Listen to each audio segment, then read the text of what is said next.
we've hit the top 10. This is number 10. Really? This is a huge No way. movie.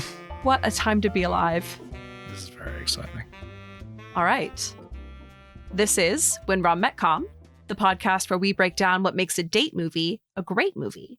We are currently working our way through Vanity Fair's list of the 42 best romantic comedies of all time to see if they had us at hello or were a big mistake. Huge. I'm Nora. And I'm my name's Jack. I could not figure out what you were doing. I was like, is that a joke about how like she says that he's stuttering at the... I was like, Jack, that's really inappropriate. Explain to the people. What is the joke? What is the joke, Jack? That's all, folks. There we go. It's Bugs Bunny. It's Porky Pig. Oh, sure. Who ends this movie? He does. And we have a guest today. We are here with Sarah Bradley, writer and comedian from New Zealand, currently based in Edinburgh. Welcome, Sarah. Hi. Oh, it's so exciting to be here. I'm excited that you're excited. Also, I am so excited to meet you for real because I feel like I know you. Yeah. Because in that parasocial way I of do watching all of your too. videos, but also because we've exchanged some DMs. No, totally. Well, and I was listening to your podcast just before as well. So you guys are kind of famous to me, Oh my Because god. I've listened to you a bunch. Yay. So we're both parasocial with each other. Yay. Sarah, welcome to the show. So, Sarah, what Yes. is your relationship with rom-coms? I think I probably have quite a deep and abiding relationship with rom-coms, I suppose. I can't think when it started. I guess I've always loved those movies. When I think about it, I think I probably associate them with my friendships with women in a lot of ways. I think it's been a shared love of rom-coms has been pretty formative to some of my closest friendships. And, you got the girls around, let's have a rom-com night. It's just this connective tissue. Every time I got the girls round. Yeah. He says that like he's joking, as if all of his friends aren't girls. And fully, I have been to movie nights at Jack where it's him and a bunch of girls. Me and the crew. Me and the boys. Yeah. Me and Eddie and Stinky and Rufus. We all hang out. You sound like Brett Kavanaugh. We're making this too political. Moving on. But our last movie night at Jack's, we set up a projection screen in the back garden and we all watched Drop Dead Gorgeous. Oh, amazing. What a good film. Right? It's very good. So what are your favorite rom-coms? Well, I always want to be original and not say When Harry Met Sally, but it is the blueprint. It's so fucking hard not to say When Harry Met Sally. It just hasn't really been beat, has it? Fucking Nora Ephron ruined it for everybody. She really did. Also, can I say, how great is it that your name is Nora and you love rom-coms? Have you considered this before? You're Yeah. named after the Queen. The queen of rom-coms. Well, yeah, one of them. I was Mm. going to bed last night and I was thinking about your name, as you do. What? And I was like, because I know your middle name is Lynn. And I was like, I wonder if Nora's full name is Noretta Lynn, like Loretta Lynn. You've discovered my secret. Noretta is surely not a name. Wouldn't you be so embarrassed if I was like, actually, that is my name, Sarah? I would leave this recording right now. I'd be so embarrassed. Noretta is surely not a name. All these Norettas It are going to must be be. writing in like, what? That's No. so funny. Cancelled by the Noretta lobby. No. No. Yeah, so I love When Harry Met Sally, obviously. The other one that comes to my mind is 27 Dresses. Yes. A real favorite of mine. I know you guys talk a lot about James Marsden. Yeah, we do. Yeah, that is such a comfort one to me. I just think Katherine Heigl is so endearing Mm-hmm. in it. And the fact that she's been kind of labelled as one of the annoying women Difficult. is very upsetting. Difficult. Yeah, you know what? Be difficult. Yeah, be Katherine Heigl's version of difficult, which is advocating for better on-set conditions for crew. Ooh, if she's wrong, I don't want to be right. Be Katherine Heigl difficult. Do not be Eunice difficult. Oh no, I'm Hey, a Eunice I have apologist. some things to say in support of Eunice. Me too. Yeah, let's come back to that. Eunice because deserved better. she did. I think Eunice got better in the end. She received. That's true. Yeah. Yeah.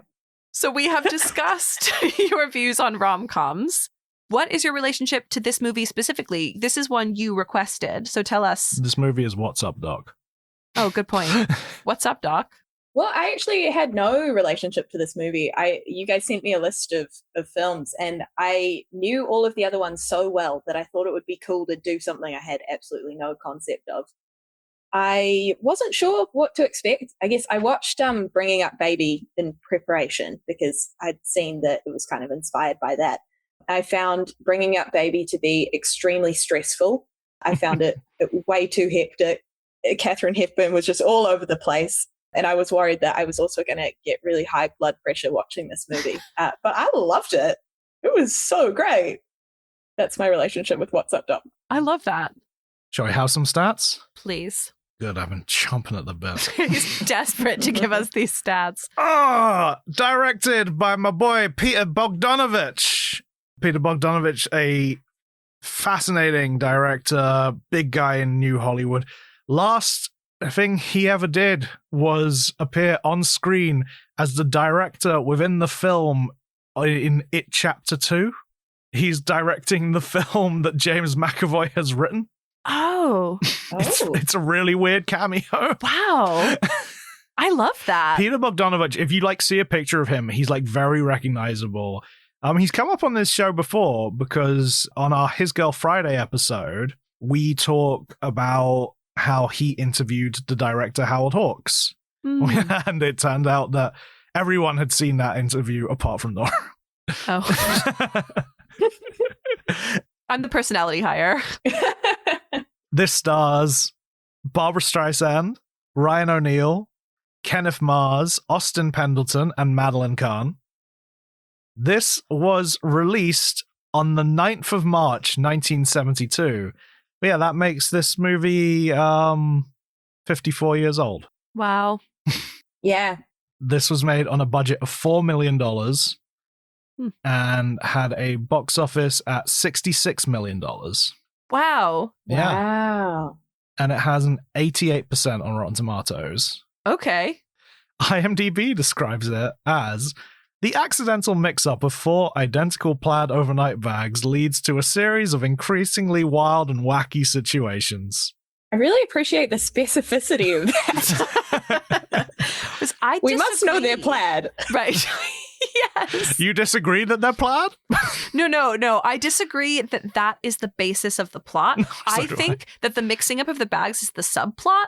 Yeah. And the primary plot is actually the romance. Yes, it is. When I watched this for the second time, I'd forgotten about the bags, but I remembered about waking up on the piano. Right. Let's see what Vanity Fair had to say about its number 10 pick on the 42 best romantic comedies of all time. This Bringing Up Baby-esque slapstick comedy is made picture perfect thanks to the on-screen trifecta of Barbara Streisand as freewheeling college dropout Judy Maxwell, Ryan O'Neal as uptight musicologist Dr. Howard Bannister, and Madeline Kahn in her first on-screen role as Howard's shrill fiancée, Eunice Burns. Burnsy. Their performances soar under the direction of Peter Bogdanovich, working from a quick-witted script by graduate co-writer Buck Henry and Bonnie and Clyde co-writers David Newman and Robert Benton. Wow, what a pedigree there. The enduring legacy of Doc remains its comedic set pieces, including an elaborate car chase through the hills of San Francisco and a sequence in which Howard pretends not to know Eunice in a restaurant while hiding beneath a table with Judy. Kahn's well-executed indignity steals the scene and threatens to run away with the whole movie. Thank you, Savannah Walsh. I have never agreed with anything more. It's wild that this is Madeline Kahn's first movie. Insane. I believe Madeline Kahn went on to 2 Oscar nominations. I think one for Blazing Saddles, which is incredible nomination. Yeah, insane, but so deserved. For singing I'm Tired. And then she also gets one for Paper Moon, which I believe is also a Peter Bogdanovich movie. I didn't do any research on this movie, So when I saw her name pop up, I was like, what? What? I was so excited. She is one of the funniest to ever do it. I feel like really embarrassed to admit that I haven't actually seen her in anything. I don't know why she hadn't come across my radar in my life. You've got so much to watch, which is great. Yeah. One of her last roles, she was the voice of the moth in A Bug's Life. Amazing. I also want to bring up the Madeline Kahn voiced Gussie Mouseheimer in American Tail, the rich mouse who was trying to fight back against the cats. Amazing. Okay. I'm just like, she's an icon. What do we think about ditching this podcast, starting a new one? It's the three of us where we just do a deep dive into Madeline Kahn's career. I'm not against it. Okay. Great. Yeah. I mean, she's just having the time of her life. Yeah. Living the dream. And Eunice isn't. No. What did Eunice ever do? What did she do to deserve all this, other than having a bad personality? I don't think she can't does help have a it. bad personality. I think she has a flaky ass fiance that she has to, like, she is carrying their like social calendar and his career But on her back. She also should not be with him. No, I mean, Yeah. She's the one keeping that relationship afloat, Right. but she should not be. look, I really related to Eunice. Is it because when people get off escalators, they look at you and they say, "That's a woman called Nora"? Yeah. One of the best line deliveries Narita. ever is Barbara Streisand's, "That's a woman called Eunice." There's just too many comments about how unappealing she is, though. When the judge says that he can't believe that she's been molested, I said, hey.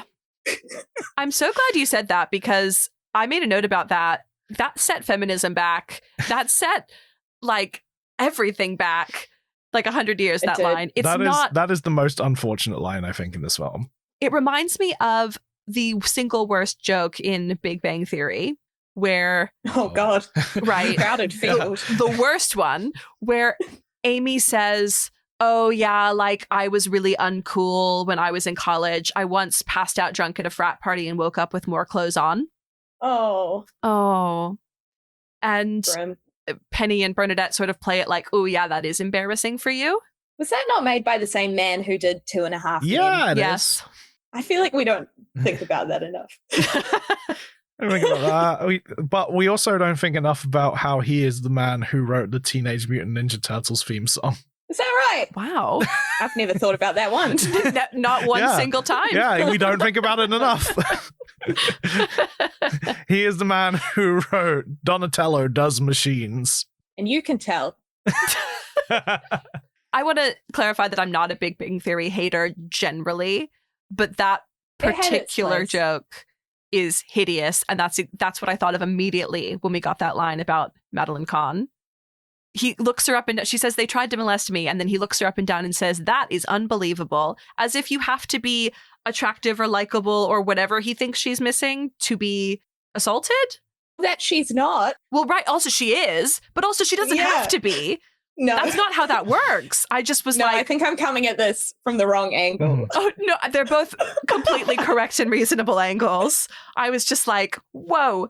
I think it says more about the judge's attitude than Eunice. I think the film as a whole is trying to tell us that Eunice is Yeah. the most unappealing woman in the world. The other thing that struck me was the older woman who is fabulous, and So she is that girl, fabulous. and I loved all of her outfits. When she collapses in the middle of the hotel, My yelling. jewels! Robbery! She's iconic. But then, okay, at one point when the guy is like, oh, you have to go and seduce her to one of the henchmen, and he said, can't I just kill her? And I said, hey, you should be so lucky. Right. She's fabulous. Also, that's not can't. funny. I didn't think it was. No. I didn't think it was entirely because he didn't like her. I thought it was because he didn't know how to seduce. Oh, that's possible. That's possible. Because he doesn't. When he goes over to her, he doesn't know what to do. He's like, my charm, I'll trip her. Yeah, which that really made me laugh. Okay, I'm going to read it that way because Yeah. You can't be saying that this woman is so old and shriveled. I thought this guy just had no idea what he was doing. I suppose both things could be true. Yeah, that's the only funny interpretation, because that whole bit where he's like fighting with this woman fell really flat for me. Also, I just really don't like seeing violence against women in my media. Weird, that. Yeah. It was funny though. I mean, the way that it was so slow motion. Because it's so, he's like, use your charm, and he walks over and you're like, what's he gonna do? And he just trips her. The way she looks up at him and she's like, what? Like, there's no fear in her interaction with him, which is the only thing that saves it. And her biting him like it's a chicken leg. Yeah. It's the fact that they just fumbled in slow motion. Like, it was the most inept fight. I did find that extremely entertaining. I mean, the whole film was just so entertaining. I was cackling. It's so mad. It's creeping up to like be one of my favorite films. Wow. I think it's so funny. I'm stunned by the car chase in this movie. Like, it's so amazing. Absolutely stunned. So was San Francisco. How did they do it? Yeah. Well, that was part of why I was amazed at, well, I don't know what 4 million is like these days, but I'm like, I would have assumed that was really expensive because they had to like shut down the city. They did not get complete permission to do some of the things that they did. So apparently the scene where the cars are going down the stairs, the damage you can see that they're doing to the stairs is real damage. And because of that, San Francisco has extremely strict laws or like rules about if you're applying for filming permission, you have to give like a shot-by-shot breakdown of what you're doing. You can still see the damage on those stairs to this day. So like they ruined it for everyone, basically. But I mean, what a thing to get to ruin it. Like, yeah, worth it. It's such a joyous car chase. 4 million in 1970 is equivalent in purchasing power to approximately 33.5 million in 2026. That's still Is pretty... that a lot for a movie? I don't really know my stuff. To make that car chase work today, I'd at least expect a budget of 60 million. They did, I guess, economize on everything else. Like, they got a lot out of that hallway. That's true. They get That's true. so much out of that hallway. It's insane to me that this is definitely a rom-com, but it has got this massive iconic action sequence. Like, this is an action movie also. Yeah. It's a little bit of everything. It's a farce. It's a great farce. Mm-hmm. So many doors. So many bags. When Babs is out on the ledge. Oh my God. Oh my God. That towel tucking technique. How did she do it? That's the strongest towel I've ever seen. I was just listening to your guys' Down with Love episode and just thinking that this is kind of a bit comparable to that, right? Because it does this kind of throwback thing and has this over-the-top fast quality, and everyone is so committed to it. It's very similar. I think there's just, a commonality. Two great films. Yeah. It's one of these things where I'm just like, I want more movies like this. Ones that like are so fun and energetic and can keep the romance going through all of it. And like I'm invested in Judy Maxwell's weird fixation on Howard. Yeah, she's just like, I want that one. But the thing is, like, she reads him like a book, because at first I thought this was enemies to lovers. And then on a second watch, I was like, this is love at first sight. Yeah. Yeah. It's kind of both. Yeah, because I'm thinking of the bringing up baby comparison, where, again, I think they stumble across each other and keep getting thrown together, but she does kind of just decide that she's going to track him down and bamboozle him into loving her. Because I was like, what is her agenda? What is she up to? What does she want out of life? She's just floating around and then sees a guy that she likes and then just makes it her life's mission. Yeah. When you know, you know. Yeah. Yes. This is just a day in the life for her. It so obviously is. Like, all the chaos around her, she's just like, the way she walks across streets. I was like, please learn to walk across the road. You're stressing me out. I love Eunice meeting her and being like, don't you know the meaning of propriety? Propriety, noun, conformity to established standards of behavior or manner, suitably rightness or justice. See etiquette. She carries a dictionary in her tiny bag. Insane. I did have a moment of, is this a manic pixie dream girl? Like, Me too. Is she anything other than just a collection of personality traits? my Letterboxd review for this was Manic Pixie Nightmare Girl, but I love her with all my heart. I mean, she's just got such sheer charisma that I Yeah. didn't really need to know what was going on in her head. I just want to follow her around. Yeah, I think I assumed that she did have an inner life and that it was just none of my business. She's doing what she wants. I mean, she does. She goes to all schools. Yeah, perpetual student, which like, honestly, that's the dream. If my dad could fund it, that's what I'd be doing too. Yeah. I'm just thinking all of the past lives of Judy Maxwell. Like, imagine the trail of destruction she's left behind her across the terrestrial United States. Yeah, the literal trail of destruction, because everywhere she goes, cars crash, things break, that desk falls apart the second she reveals her identity at the courtroom. Eunice. I mean, how many Howards have there been? Ryan O'Neal, also very charming with his glasses on. And when he takes them off, it's full like now he's the prom queen. Yeah. I think he's too handsome to have the life that he's been living. No amount of nerdiness can hold him back. I think people would be throwing opportunities at him left, right, and center. He doesn't have to fight for those grants. They find him. I agree. Pretty privilege. I mean, to be fair, it sounds like his thesis is insane and he still won that grant. So maybe that's how that's showing up. But that was all Judy, wasn't it? That's true. That's true. But also, he seems to be, he's using a tuning fork and hitting it against different rocks as if he expects it to make a different sound, when the whole point of a tuning fork is that it makes the same sound. So I think maybe it is pretty privileged because he does not understand music. He's stupid. Very stupid. My favorite Howard line in this is, "It's me, Howard Bannister, your fiance." You were not going to say, "Hi, my name's Howard. Anyone can say that." And he goes, "Yes, anyone named Howard." Yeah. That was my second favorite. And if I had to guess, I would have guessed that was yours. It made me laugh so much. Anyone named Howard. Anyone can say that. Anyone named Howard. I just love he's knocking on her hotel door. "Who is it? It's me, Howard Bannister, your fiance." He's such... I mean, in any other movie, he'd be such a drip. Mm-hmm. But his relationship with Judy makes the whole thing work. They are like the two things that need each other to work. Yeah. So their relationship to me is like a Phantom Thread, Down with Love-esque thing of like, these are two insane people who just both happen to really be into that. Yeah. They match each other's freak. It's lovely. Exactly. You mentioned the Down with Love episode. Helen made that point about an implied consent for a level of benign stalking. And I feel like this movie is the perfect example of that, because she is overstepping so much, but he clearly is allowing her to. I mean, yeah, he is and he isn't. He is forced to at the dinner. He's not. He could have stopped that and he didn't. He tries. He didn't. He tries very half-heartedly. My interpretation of this is that he didn't really want to stop it, because he tries to say it once and Larrabee cuts him off and he's like, "Well, I guess I'm in." Yeah, that's the world he lives in. Yeah, I say he was into it. That's a nice way to put it. There is definitely a touch of him being into it.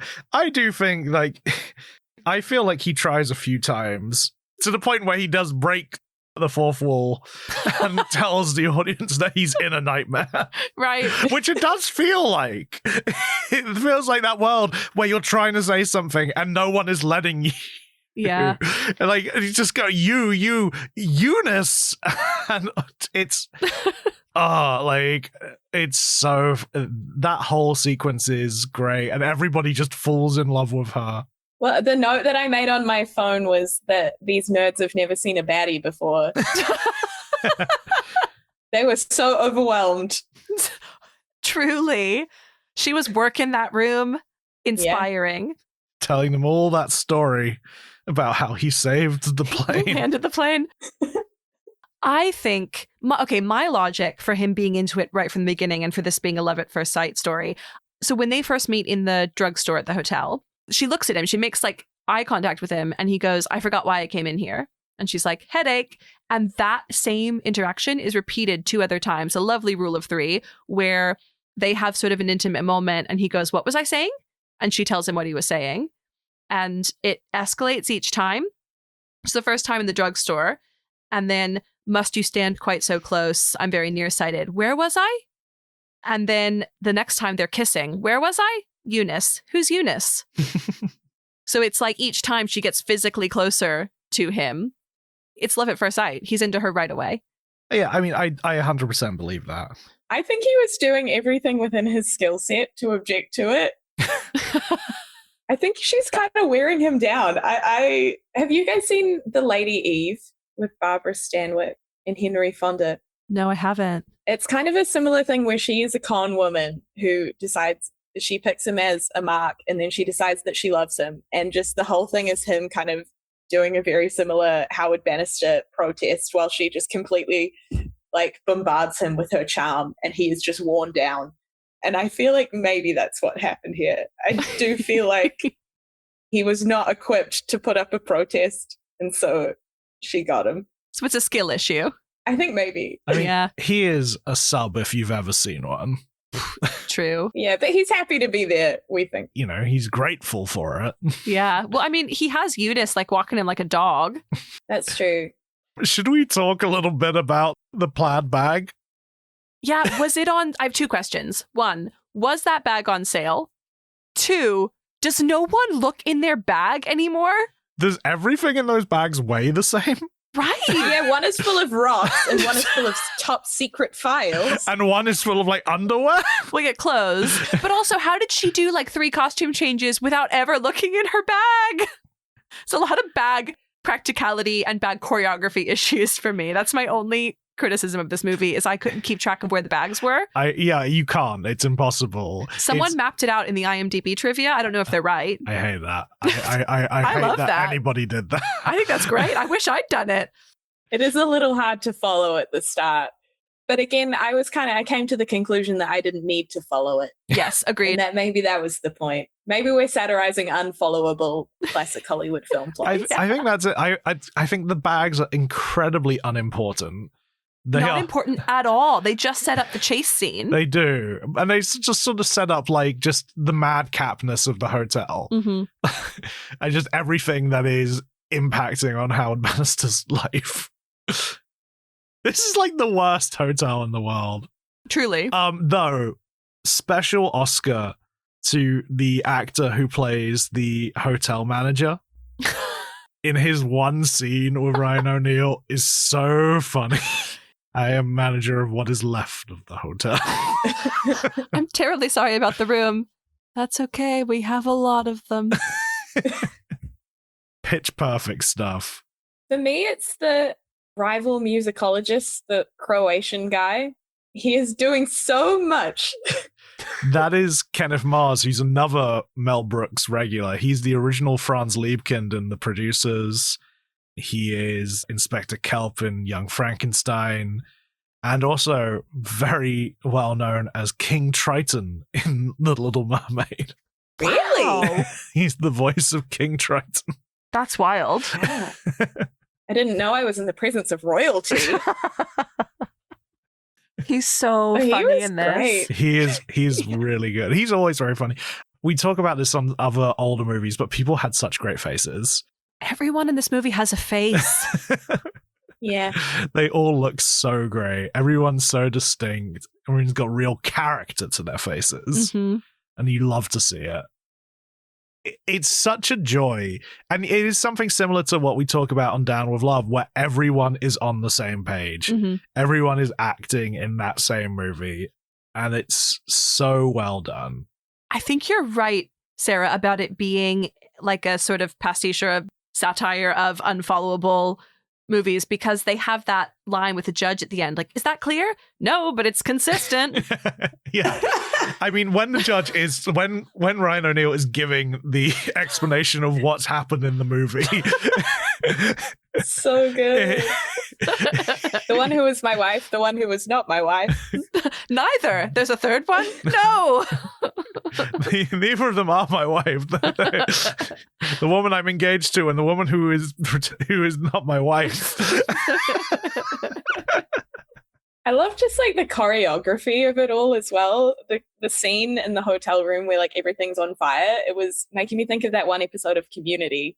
Yes. The remedial chaos theory. I'm wondering if they were referencing that now. Because just with the fire and then everyone's doing something and Barbara's like coming in the window. Guy smashes through the window. A thing I really enjoy that they did repeatedly in this movie is there's chaos, except there's like one person generally in a sort of serving role who is calm. The guy who brings in the dinner. Yeah, and he's just laying out these like salads or whatever on the table while everyone else is losing their minds. Or like the guy who just opens the door for the two of them, for Judy and Howard, to run out with the bags from the party. Just chill. They're like, I've seen worse. Everybody, the entire staff of the hotel, top-notch work. Mm-hmm. It must be so fun to make. You know what I do love? That Barbara is a schemer. I love a scheme, and this girl's got plenty of schemes. What I love about her is that her schemes do not seem to have any real goal. I mean, one of them is to get a roast beef sandwich. Well, yeah, she wants a sandwich and she wants this man. Which, relatable. Yeah, same. Sandwich and man. That man specifically, though. I don't want just any man. I don't want my schemes to just catch a man. Any sandwich. I wonder what it is she ate. What does she see in him? Yeah. I mean, he is obviously very beautiful, but love at first sight, I guess. Yeah, I mean, it happens. Yeah, what's the appeal? From this is like a romance movie and me analyzing the strength of their relationship and do I think they're going to make it work? I don't know what it's based on. They're having a nice time together. I don't know if we really invested in their deep emotional connection. I mean, it's like how Sandra Bullock and Keanu Reeves fall in love in Speed. They just went through a series of a high-speed car chase. Yeah, a high-speed car chase. Yeah. A prolonged high-speed car chase. That's the recipe for love, After Sarah. that, it's just... I follow the romance because the film doesn't give me enough time to question the romance. And she's so sure about it. Who are we to question her? Exactly. Right. Again, it's none She's of my gonna keep them business. together. Yeah. What she does like with her eyebrows, she's just so winning. I brought up to my mother that I was like, oh, I think Barbara Streisand's really beautiful in this movie. And my mom was like, no. And she has never been more wrong. I have like a very niche reference for this, but I was in an antiques shop and I found this copy of Vogue from November 1995, and I was reading it because that was the month of my birth. The cover story was about the sexiest woman in the world, and they got all of these British men to say who they thought were the sexiest women in the world. And then it was accompanied by an essay by Richard E. Grant, where he was talking about all of his musings on what makes a woman sexy. And one thing he came back to was he was watching What's Up, Doc, and he was so into Barbara Streisand, and he couldn't figure out why, and everyone in his life was making fun of him for it. But he was like, I don't know what to tell you. When I see her, I just want to kiss her. And that's just, it is what it is. So you and Richard E. Grant. Same. Yeah. I can't even like put a finger on it. Like, her eyes are incredible. Her entire sort of like look. I like the hat. I know Nora doesn't like the hat. The hat is what Keira Knightley's hat in Love Actually wishes it was. Yeah. Very true. And I mean, like, I feel like she revisits the hat when she does Yentl. She loves the hat. I don't think I've ever found anyone as sexy in anything as the scene where she's laying on the piano and then is singing to him. The kiss after that as well. Oh my God. Ridiculously hot. I mean, I understand not being able to pin down what makes her sexy in this movie because she's playing this like kooky character, but the idea that people would make fun of him for it or would disagree even is baffling to me because it's like, it's just obvious. I'm like, yes, she is sexy in this. What is the problem? And it's not like the world's sexiest movie. No, not at all. But my God. The scene where he walks in on her in the bathtub. Hot. Hey now. When she comes out in that little towel. Oh. The strongest towel in the world. And he's wearing a little bow tie with no shirt. His little Chippendale look. Yeah. Okay. That's slutty great. little bow tie. Packin' Howard. Yeah. He's got a bag of rocks and a rockin' bod. He's the whole package. Yep. Slutty little glasses, slutty little bow tie. Mm-hmm. Yeah. Into it. Oh, I think that the plaid bow tie is symbolic of the status of his relationship with Eunice. So she ties it on him, and she ties it too tight, and he kind of like chokes. And then he can't get it off when he's trying to get undressed. It's like tangled. It's stuck, so it's on all night.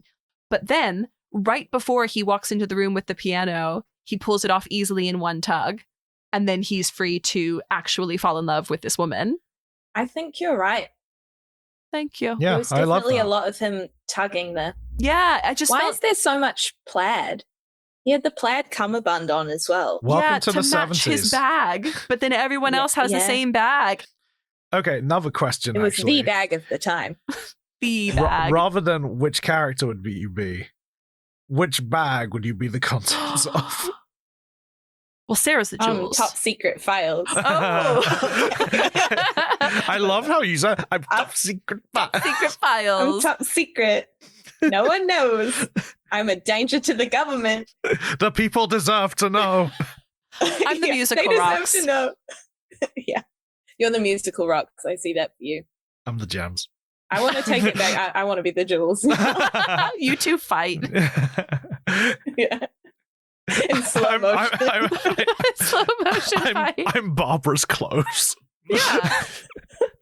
Yeah. She's a stylish lady. You get the Eponine hat. I do get the Eponine hat. That's what that hat is. That is pure Eponine vibes. I like her jeans. Mm-hmm.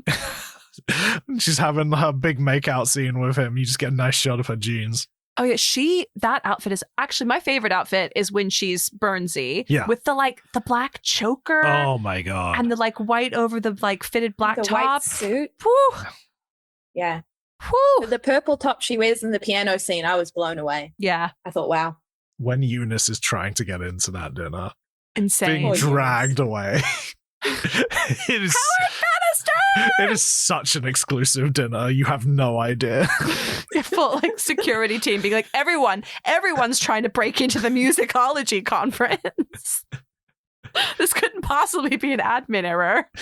Got love for Larrabee in this as well. I love him almost as much as I love Eunice. Well, you're happy they're together. Mm-hmm. Thrilled. He's a cool, chill guy. I really related to him too.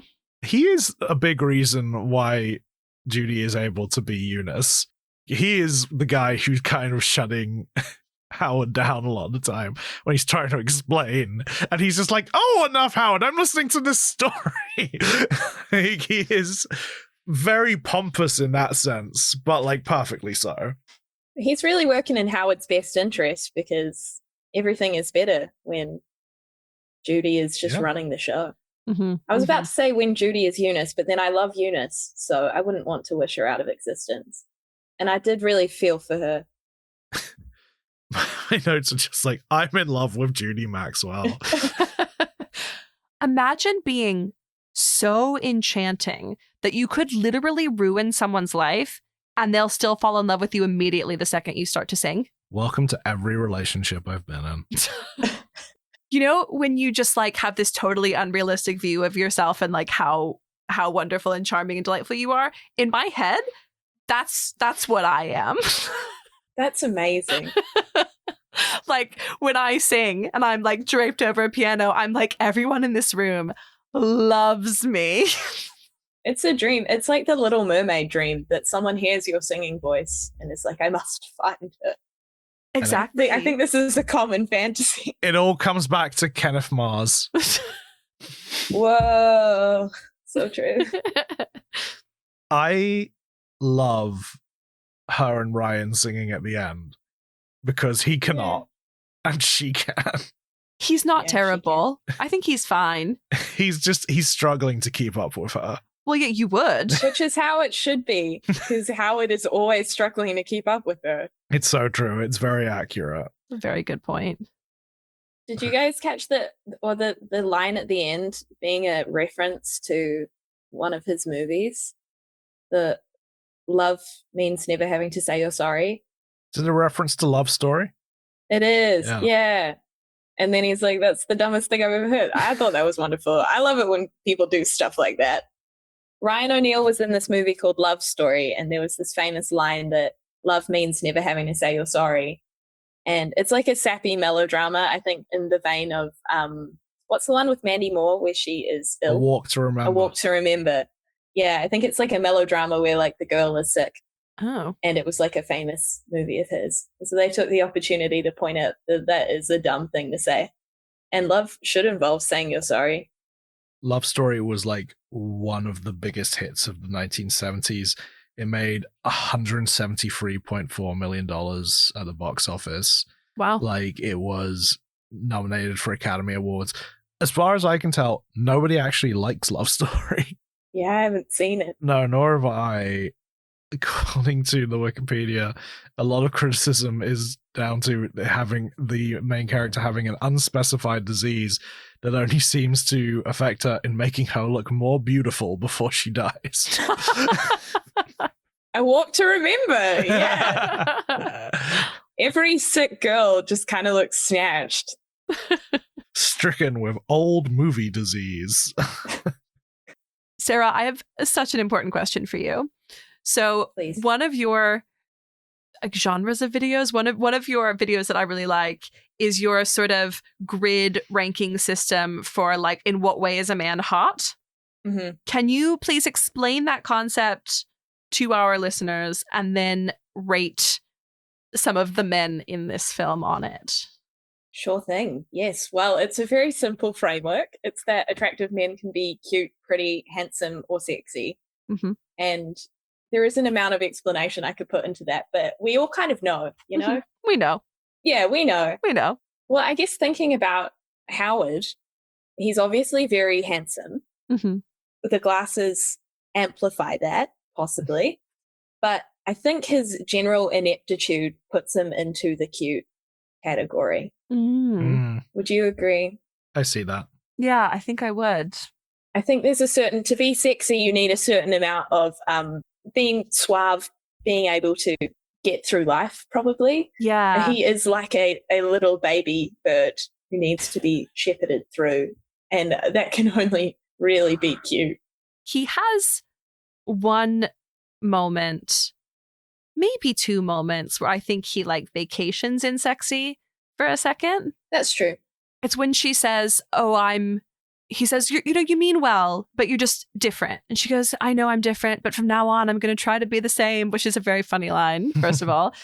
And so good. He looks at her and he says like something like, the same as what? But his face in that moment, it's like he is devastated at the idea that she would ever change. Yeah.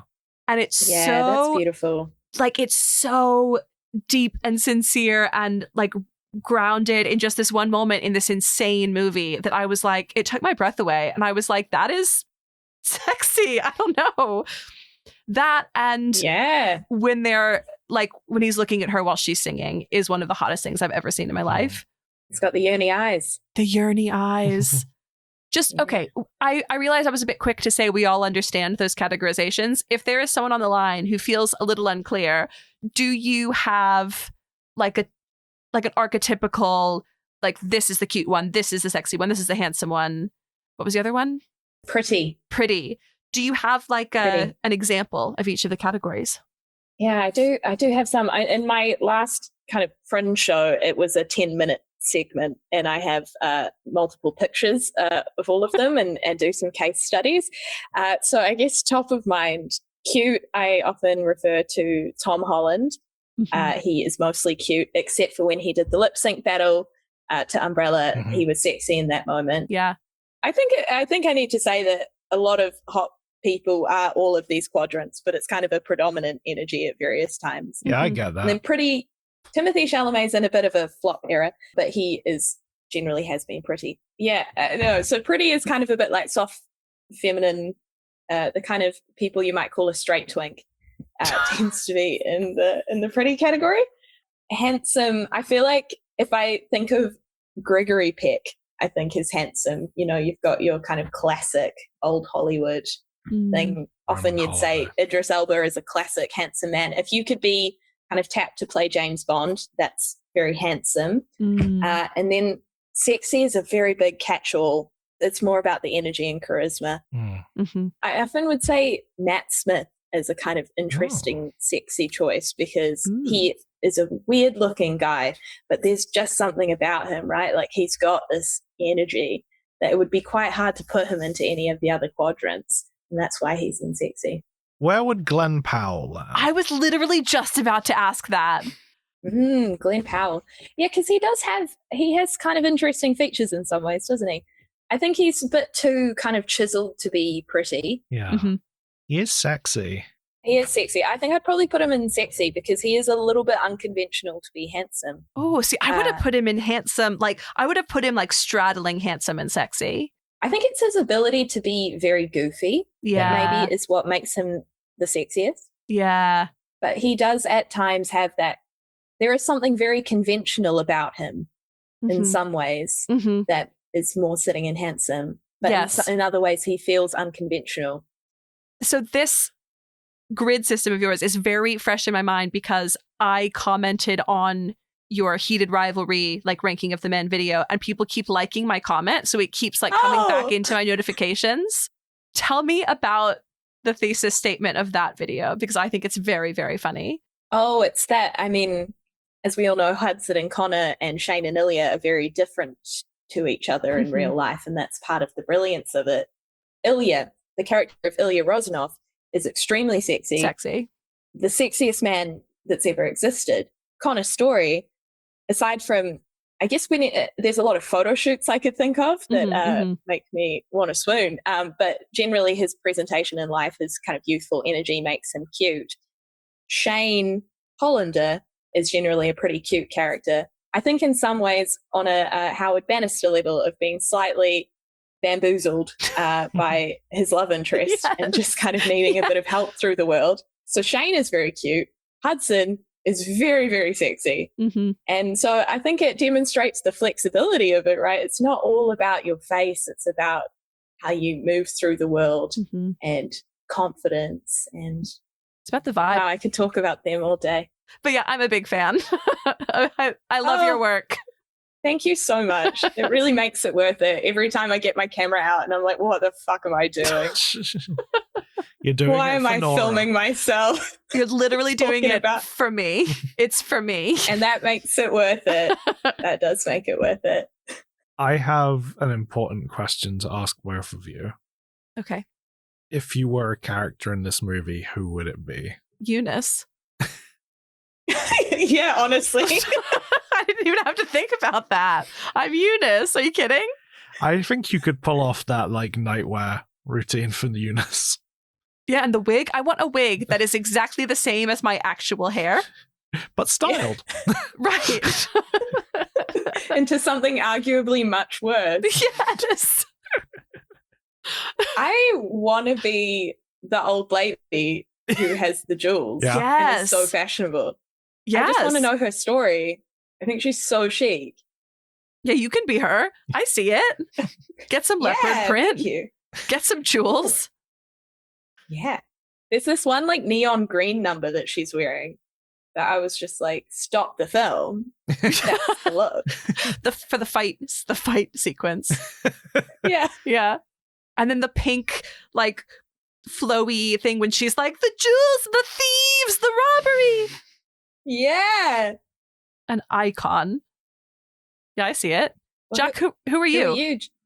Because part of me thinks I'm Howard, but I don't think I'm that absent-minded. So I think I might actually be the hotel manager. I can very much say, the staff would like you to leave. When? Yesterday. That soon? That soon is such a good line. Yeah, I see it. If Howard and the hotel manager had a baby, it's Jack Gregson. Part of me wishes I was Larrabee. Part of me wishes I was Larrabee. He is delightful. And actually, I am him a little bit. I think I am actually. I am Eunice and Larrabee's child. This will come back to my have done. I'm excited to see how. It's not that interesting. Well, speaking of, shall we move on to our sections? Okay, sorry. Yes, you wanted to do our wrap-up segments. Well, do you have a game? Jack's favorite awards show is the MTV Movie Awards, specifically the Best Kiss Award. So there obviously wasn't one in 1972. So I have chosen... This would win. It would. I agree. But I've chosen another year, which is 1997. So we are going to try to figure out through random guessing and through hints what are the nominees and the winner of the Best Kiss Award in 1997. So that would be movies from the second half of 1996 to the first half of 1997. Is this the year that Independence Day wins? Yes. Okay. Oh. So it's... Okay. All right. Game over. Well, that's okay. We still got 4 nominees. So it's Independence Day, Romeo and Juliet, What the fuck, Jack? Okay, carry on. a Very Brady sequel, And 2 more. you got 2 more? This is where it gets hard. I don't know. Okay. All right. So 2 more. 1 is an American neo-noir erotic crime thriller. Johnny Mnemonic? No. Oh. The other is a romantic fantasy drama. Romantic fantasy drama. Ever After? No, that's... Ever After is one of my top 4 on Letterboxd. It is an amazing Whoa. movie. Fucking love Ever After. It's not nominated for Best Kiss. Yeah, it's not nominated. I think it probably would have been nominated the next year if it was, and it's not, which is infuriating. So the erotic crime thriller, I'm just going to read you the plot blurb. So a gun moll who longs to escape her relationship with her mobster boyfriend enters into a clandestine affair with an alluring ex-con. They hatch a scheme to steal $2 million of mafia money. Scheme. No idea. You love a Oh, scheme. you love a scheme. It is 2 women. 2 women. Oh. 2 women. It's 2 ladies. Is it Bound? Yes. Yeah. Bound. What is Bound? Bound is the Let's first look into film Bound. from the Wachowskis. The film they had to make to prove that they were capable enough to make The Matrix. Sure. Wow. And of course, the Wachowskis are very interesting on their whole world of gender within film is fascinating. Mm. Obviously being the first sort of prominent trans filmmakers. Great. Okay, so 1 more. American romantic fantasy drama. We've got a big star who I associate mostly with musicals, but is probably known for other things. It's not Hugh, because it's too early for Hugh. We've also got someone who, the woman is someone I know more from TV, had a really great recurring guest spot as a villain on Brooklyn Nine-Nine. Kira Sedgwick? Oh. Yes. Kira Sedgwick.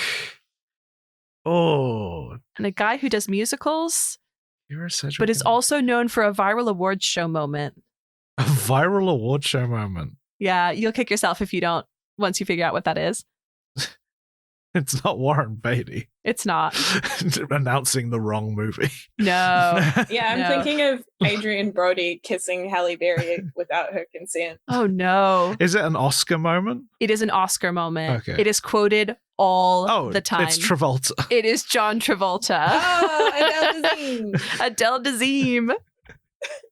I was at a party last night where someone was wearing a shirt that just said, "The wickedly talented Adele Dazeem." And I was like, yeah, I'm in the right room. This is a party I should be at. Yeah, it was referenced in the stage name song that Kristen Bell sang at the Actors Awards. Yes.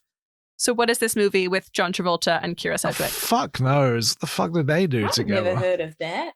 It also stars Forrest Whitaker, Robert Duvall, Jeffrey DeMunn. It's like Phenomenon. It is. Yeah. It is phenomenal. I haven't heard of it. No. I don't know what that is. Hasn't stood the test of time. It's that sort of John Travolta sort of era where it's Ransom. Oh no, Ransom's not him. That's Mel Gibson. Oh well, fuck me. Same thing. Travolta's such a weird guy. I'm sure we'll I talk don't know, about him at some yeah. point. Okay. Best song? The Looney Tunes theme. I knew it. Da da da da da da da da da. The Looney Tunes theme as opposed to the What's Up Doc song. Yeah. Okay. I want the actual Looney Tunes theme. Great. You can have it. She sings As Time Goes By on the piano? Yeah. That's what she's singing? Yeah, absolutely. So then that leaves me to put You're the Top. I'm going to do the duet version with the two of them. Yeah. I think it's very sweet.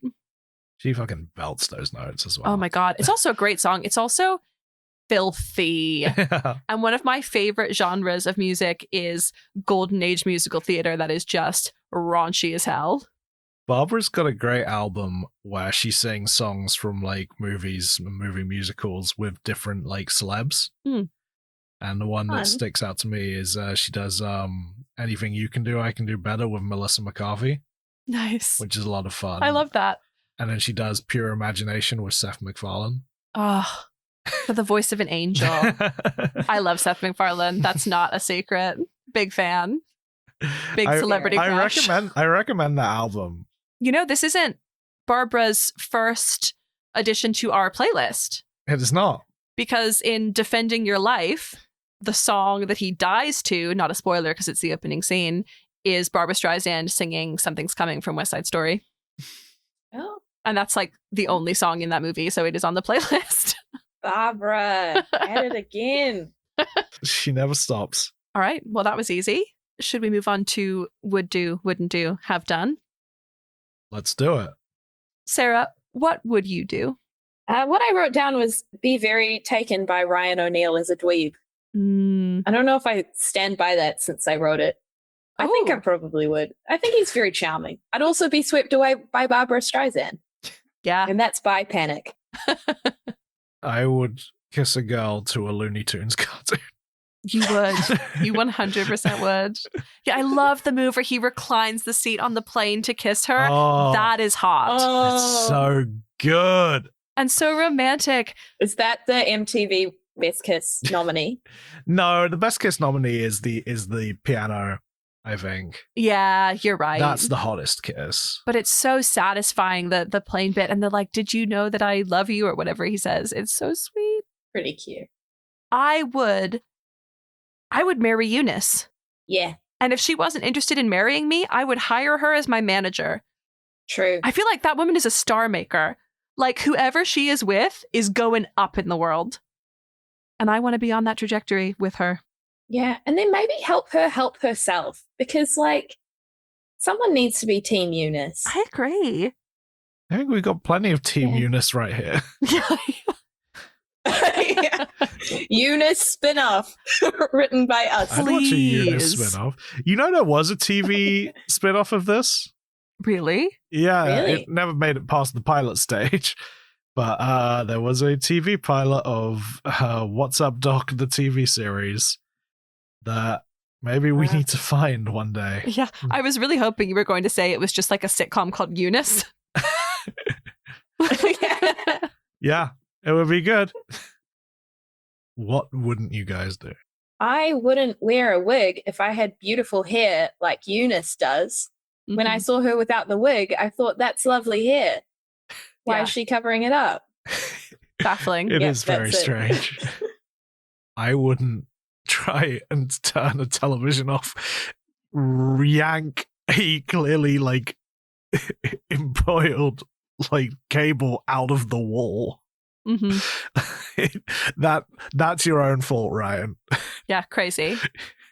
Yeah. And I wouldn't check a bag that has top secret documents in it. Like, I wouldn't let that out of my sight for a single second.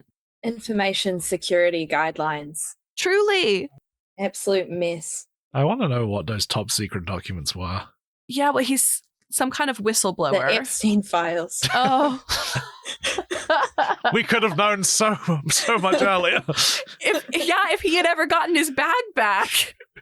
Yeah. Because he's still chasing it at the end of the movie. We don't know. It is locked up in the same place like the ark from Indiana Jones is at the end of the movie.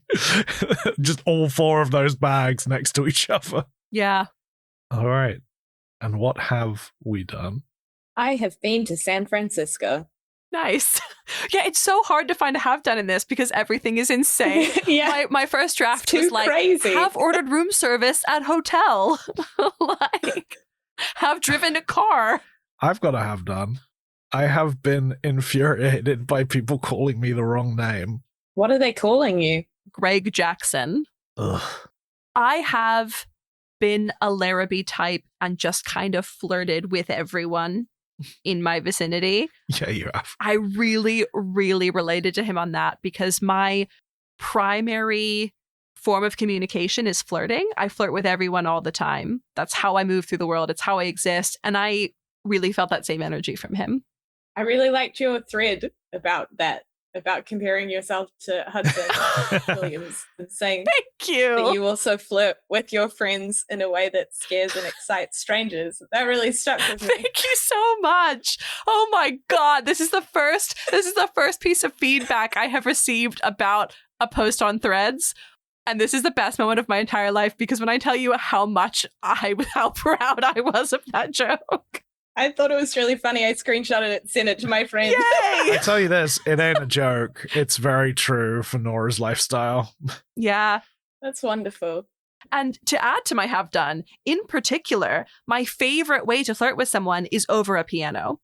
That's so chic.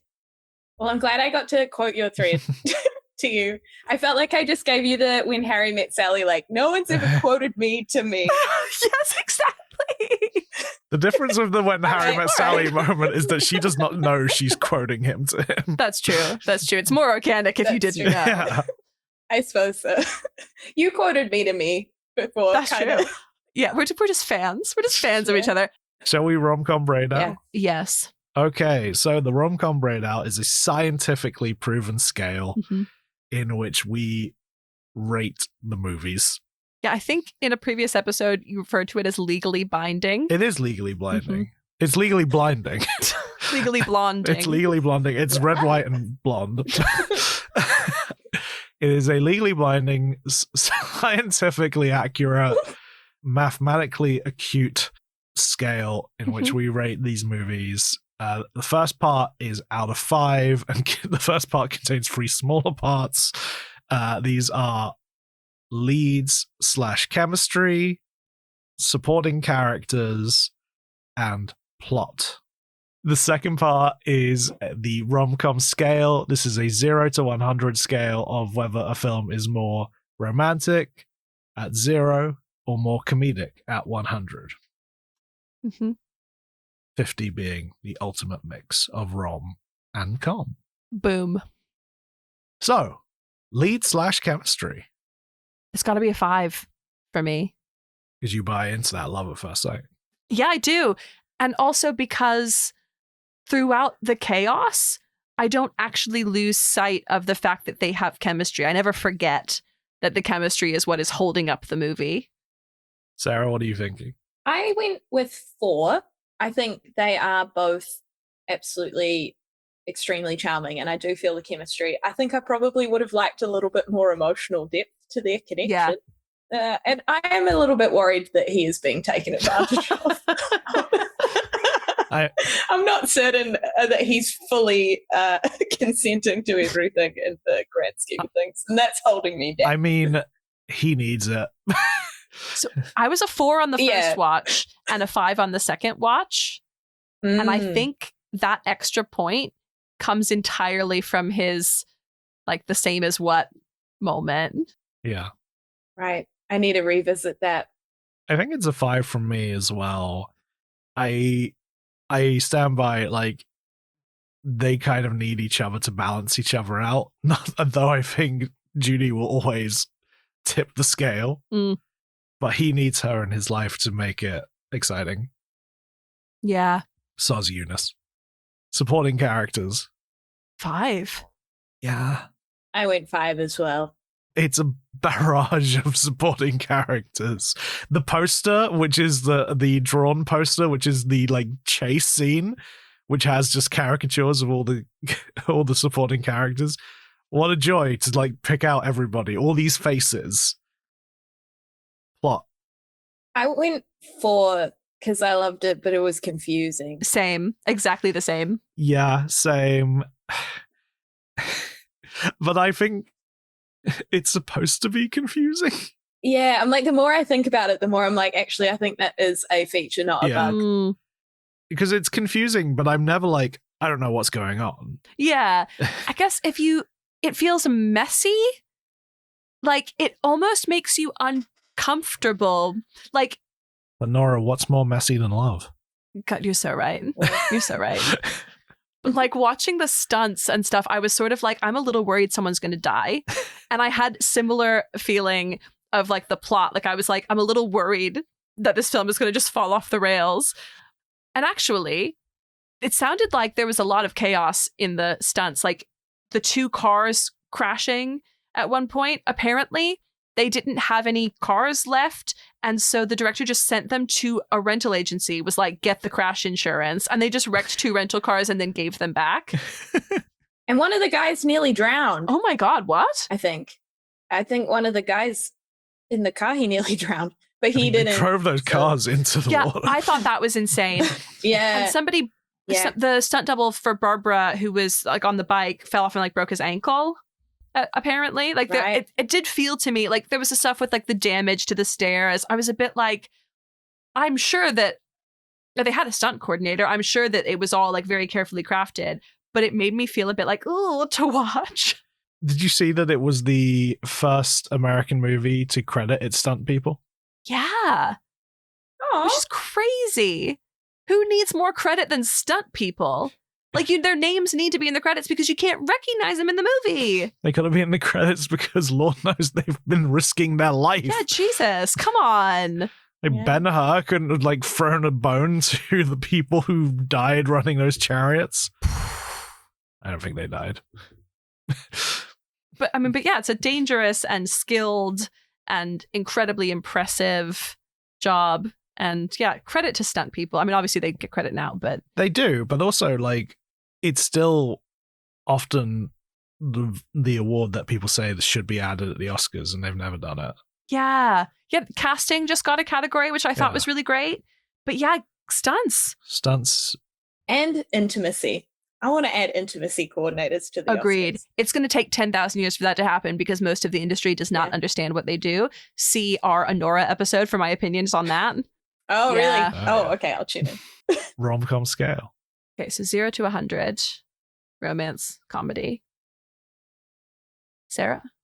I gave it 80. Yeah, I said It's 75. very comedy. I said 90. Okay. Whoa. Honestly, not wrong. Yeah. It's so funny. hmm I think this is the funniest movie we've covered. Tops a Nora for you? Yeah. I think Nora's hilarious, but I think this is wall to wall, just like laughs Mm-hmm. and like such a hit value as well. Mm-hmm. Like so many swings and so few misses. Yeah. Very true. What a joy. What a joy. Guess what? What? That's all, folks. Oh, no. I feel ambushed. He's been waiting. He's like, are we done? Can I say it? Can I say it? I literally hadn't thought about it until just then. Okay, fine. Improv. Sarah, thank you so much. Thank you so much. Oh, thank you. This was great. I loved this. It was a laugh and a half. Had a great time. Is there anything that you would like to plug? Oh, well, so I'm doing a comedy show called How to Write a Rom-Com. There might be some crossover with listeners and people who would enjoy my comedy Ooh. show. That's just kind of about, all of the kind of stuff you guys talk about. It's got a bit of participation. It'll be a lot of fun. I'm doing it at the Edinburgh Fringe Festival at Gilded Balloon for the full month. full month. So Amazing. if you, And you live in Edinburgh, so you Yeah. don't have to pay £10,000 I do. to make that happen. it definitely helps that I live in Edinburgh. I can't imagine having to. Well, and people come from New Zealand to do it. So yeah, and I guess by the time this comes out, you guys will have seen it in Glasgow, and you loved it. We loved it. 5 stars. Yeah, I mean, I'm 100% Nice. confident that we are going to love it. Yeah. No, I'm very excited. It's not often that I Yeah. book a flight to go see a comedy show. Yeah, truly has never happened know. before. honestly, don't give me imposter syndrome, guys. I'm immensely flattered. We will also share the ticket link to the Edinburgh run in the show notes, and we will also put it in our link tree as well. Lovely. So get buy-in. Yeah. That's it. Sarah, it's been absolute joy talking to you. Oh, it's been so much fun. My cheeks hurt from smiling. Yay. Good. This is just like the girls' nights I have when we watch rom-coms. Aww. Yeah. Beautiful. No higher compliment indeed. Now I got to go hang out with Jerry and Stinky and Rufus. Why these names? They're boy names. That's what boys are named. Yeah. You never met Jerry and Stinky and Rufus? Yeah, Stinky can't be a man. This has been When Rom Met Com. You can find us on Instagram, Threads, and TikTok at When Rom Met. This always trips me up. Just don't say at twice. Well, don't write it twice. I'm like Mom and Dad are fighting. I'm like Ron Burgundy. Like if it's on the teleprompter, I will read it. You can do it. And TikTok at When Rom Met Com. There are links there to the Vanity Fair article, to our letterboxd, and any other fun things we found and want to share. You can DM us or send us an email at mail@whenrommet.com. Get it? We'd love to hear your thoughts on the films, what rom-coms you think should have made the list, your best would-dos, wouldn't-dos, and have-dones, or anything else you'd like to hear about. If you've had a nice time today, a really nice time, please consider leaving us a review or following us wherever you get your podcasts. And if you'd like to support the future of this show so that one day we can do an episode on... Bringing Up Baby. Talk about that leopard. You can leave us a tip on our Ko-Fi. Next time we will be discussing number 9, Love and Basketball. Thanks for listening, and remember, we don't hate you. Not even a little bit. Not even at all. See you next time. Bye. Bye. Bye. We did it.